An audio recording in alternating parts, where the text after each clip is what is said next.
Selamat pagi anak-anak, hari ini hari Rabu tanggal 19 Agustus 2020 kita akan belajar bersama mempelajari tematik bahasa Indonesia, PPKN dan IPS tema 2, subtema 2, pembelajaran 3. Silakan diperhatikan dengan baik ya anak-anak. Terima kasih.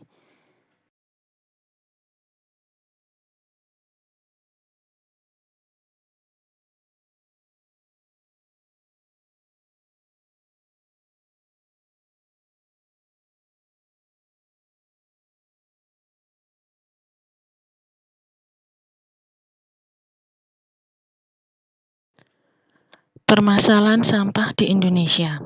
Pembuangan sampah sembarangan akan mengakibatkan masalah besar seperti membuang sampah sembarangan di kawasan terbuka akan mengakibatkan pencemaran tanah yang juga akan berdampak pada air tanah yang tercemar pula. Demikian juga dengan pembakaran sampah. Pembakaran sampah akan mengakibatkan pencemaran udara. Pembuangan sampah ke sungai akan mengakibatkan pencemaran air dan tersumbatnya saluran air kemudian dapat menimbulkan banjir.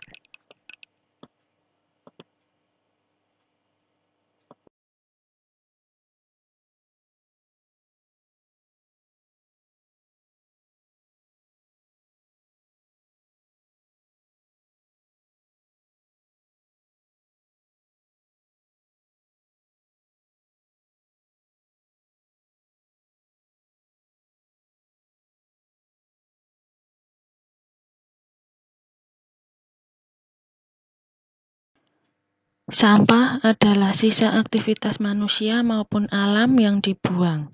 Sampah berasal dari rumah tangga, pertanian, perkantoran, perusahaan, rumah sakit, atau pasar. Sampah dibedakan menjadi sampah organik atau sampah basah dan sampah anorganik atau sampah kering. Sampah organik adalah sampah yang dapat mengalami pembusukan secara alami, seperti sampah dapur, sampah restoran, sisa sayuran, rempah-rempah, dan buah-buahan yang busuk. Adapun sampah anorganik adalah sampah kering, adalah sampah yang tidak dapat mengalami pembusukan alami. Contohnya besi, kaleng, plastik, karet, dan botol.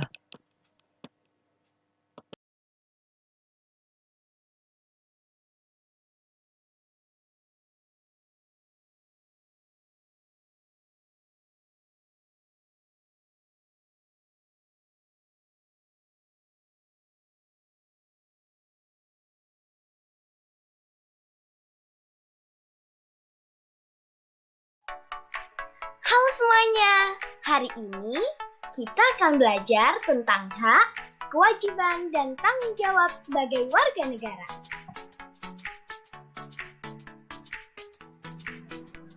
Yang pertama, kita akan belajar tentang hak sebagai warga negara.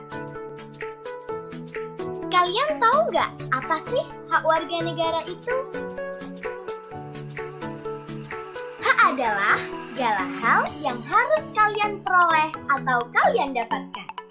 Hak warga negara yaitu warga negara berhak mendapatkan kehidupan yang layak, jaminan keamanan, perlindungan hukum, dan lain sebagainya. Contoh hak sebagai warga negara. Yang pertama, berhak mendapatkan perlindungan hukum. Kedua, berhak mendapatkan pekerjaan dan penghidupan yang layak. Ketiga, bebas untuk memilih, memeluk, dan menjalankan agama yang dipercayainya. Yang keempat, berhak memperoleh pendidikan dan pengajaran. Yang terakhir, berhak mendapatkan kedudukan yang sama di mata hukum. Yang selanjutnya, kita akan belajar tentang kewajiban. Kalian tahu nggak apa itu kewajiban sebagai warga negara? Kewajiban adalah segala sesuatu yang dianggap sebagai suatu keharusan untuk dilaksanakan oleh warga negara. Contoh kewajiban sebagai warga negara. Yang pertama, setiap warga negara memiliki kewajiban untuk berperan dalam membela dan mempertahankan kedaulatan negara Indonesia dari serangan musuh.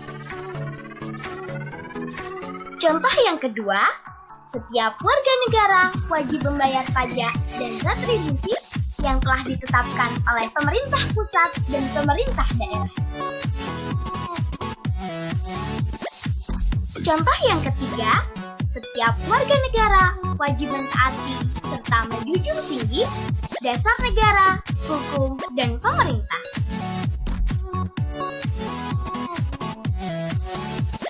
Contoh yang keempat, setiap warga negara berkewajiban taat, tunduk, dan patuh terhadap segala hukum yang berlaku di wilayah Indonesia.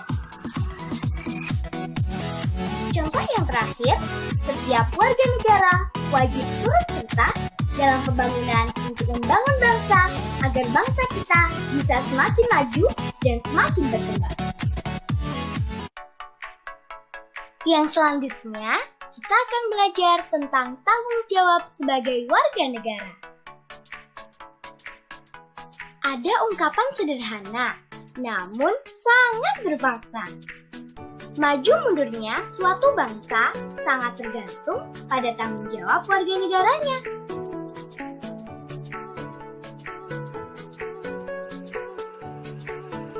Apa sih tanggung jawab sebagai warga negara itu?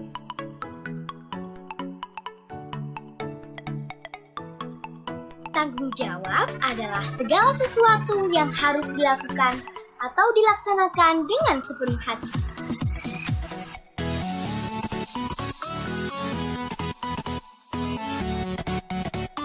Contoh tanggung jawab sebagai warga negara. Yang pertama, memahami dan mengamalkan ideologi nasional kita, yaitu Pancasila dalam kehidupan sehari-hari.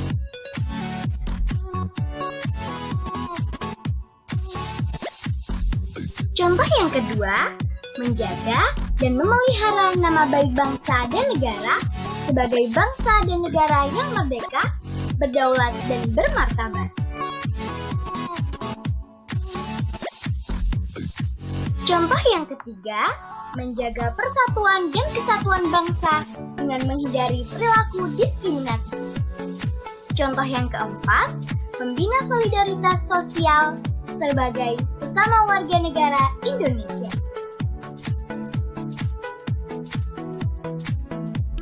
Contoh yang terakhir, meningkatkan wawasan kebangsaan agar terbina rasa kebangsaan dan semangat kebangsaan pada setiap warga negara Indonesia.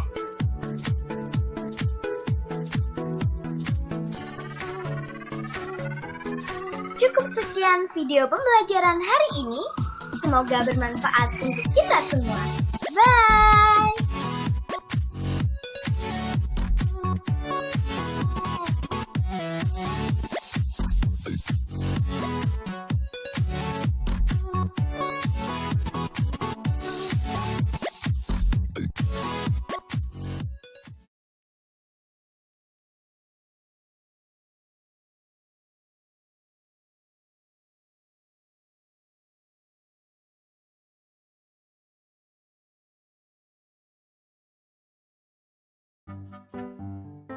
Kemarin kita sudah mempelajari berbagai macam kegiatan ekonomi.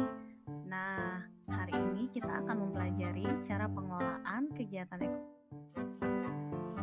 Usaha yang dilakukan masyarakat ada yang dikelola secara perorangan maupun kelompok. Usaha perorangan adalah usaha yang dikelola sendiri. Contoh usaha yang dikelola sendiri misalnya petani, peternak, pemilik toko, pedagang keliling, pemilik industri rumahan, dan lain. Sedangkan usaha kelompok adalah usaha yang dikelola oleh lebih dari satu orang.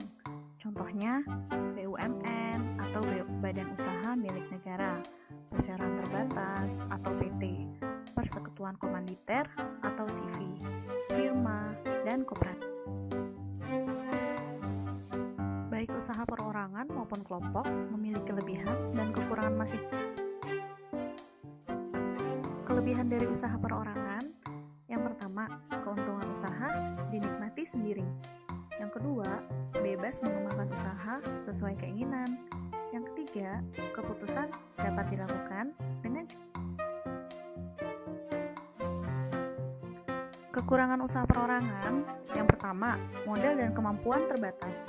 Yang kedua, kerugian usaha ditanggung sendiri. Yang ketiga, kreativitas mengembangkan usaha terbatas. Kelebihan dari usaha kelompok, yang pertama, modalnya banyak. Yang kedua, resiko dan kerugian usaha ditanggung bersama-sama. Yang ketiga, ide dan kreativitas untuk mengembangkan usaha sangat berat. Kekurangan usaha kelompok, yang pertama, pengambilan keputusan lama. Yang kedua, keuntungan dibagi bersama-sama. Yang ketiga, terkadang ada perbedaan pendapat